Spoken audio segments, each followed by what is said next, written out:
જૂનાગઢના દોલતપરામાં અત્યારે ભારે ગરમાવો જોવા મળી રહ્યો છે। દાસારામ સોસાયટીના રહીશો એકત્ર થઈને જિલ્લા કલેક્ટરને આવેદનપત્ર આપી એક મોટી માંગણી કરી છે। રહીશોનો આરોપ છે કે તેમની સોસાયટી જે સંપૂર્ણ હિન્દુ વસ્તી ધરાવે છે ત્યાં અન્ય ધર્મના લોકો દ્વારા મકાન ખરીદવાની કોશિશ થઈ રહી છે। રહીશોનું કહેવું છે કે જો આવું થશે તો ભવિષ્યમાં ધાર્મિક તણાવ ઊભો થઈ શકે છે અને શ્રમિક પરિવારોની સુરક્ષા જોખમાઈ શકે છે। આ વિવાદને રોકવા માટે સ્થાનિકોએ તત્કાલિક ધોરણે આ વિસ્તારમાં અશાંત ધારો લાગુ કરવાની માંગ કરી છે। પત્રમાં સ્પષ્ટ ચીમકી આપવામાં આવી રહી છે કે જો યોગ્ય પગલાં નહીં લેવાય તો હિન્દુ પરિવારોએ અહીંથી પલાયન કરવું પડશે। અમે આ અનાથ ધારો લાગુ કરવા આવ્યા છે એનો અમને તાત્કાલિક નિર્ણય મળવો જોઈએ અને અમે ધારી એ કરી શકીએ। અમારી બેનો દીકરીઓને રાતે આવવામાં જવામાં મુશ્કેલી પડે છે અને એની રીત રેણી કરી અમારી રીત રેણી કરી ખાવા પીવાનું એ અમને અલગ પડે છે અને અમારો આ પ્રમાણપત્ર તાત્કાલિક સ્વીકારે। કલેક્ટર સાહેબ ને કમિશનર સાહેબ ને આજે કરીએ કે આજે 4-5 વર્ષથી આ રીતનું કરીએ તો અમે એક નાના માણસો છે।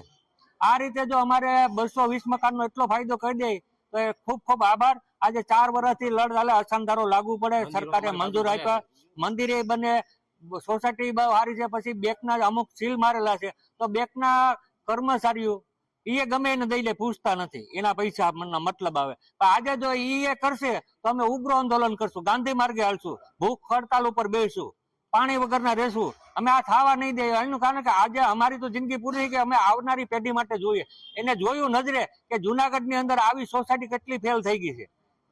10 લાખના મકાન હોય તો 2-2 લાખમાં દેવા પડ્યા છે નજરે જોયેલા છે ને અમારી સોસાયટીમાં એ લોકો આવેલા છે કે જ્યાંથી પડીને સારું છે।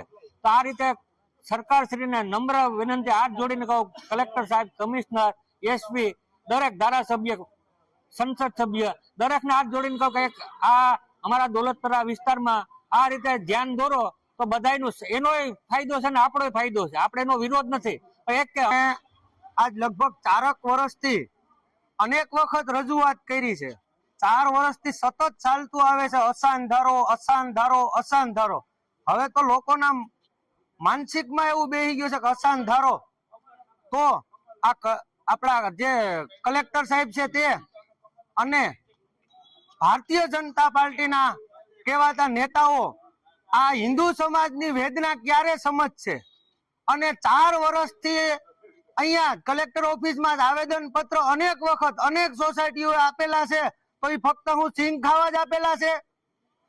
આજ 4 વર્ષથી આપીએ છીએ તો મારું પણ એક માંગ છે આ હિન્દુ સમાજને લઈને કે જે 4 વર્ષથી આ અસાનધારાની માંગ છે બાકીના ઘણા કામો અનેક વખત રજૂઆત કર્યા વિના પણ થઈ જાય છે।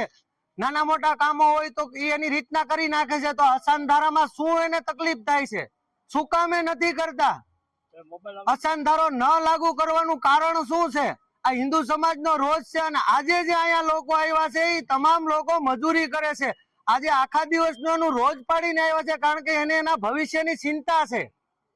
તો તમને ક્યાં દુખાવો છે? હું ભારતીય જનતા પાર્ટીના નેતાઓને પણ કહેવા માંગુ છું કે તમે શું મોઢું લઈને જાશો 2027માં? આ આખા જુનાગઢની અંદરથી અવાજ ઉઠી રહ્યો છે અને આજે હું આપના મીડિયાના મારફતથી કહેવા માંગુ છું કે બહુ વાટ જોઈ લીધી બહુ માંગ કરી લીધી હવે માંગ કરવાની નથી હવે રાહ જોવાની નથી। આવનારા સમયમાં અત્યારે મીટિંગો ચાલુ જ છે આખા જુનાગઢની અંદરથી હિન્દુ સમાજને એક કરી અને ઉગ્ર આંદોલન કરવાની અમારી તૈયારી છે।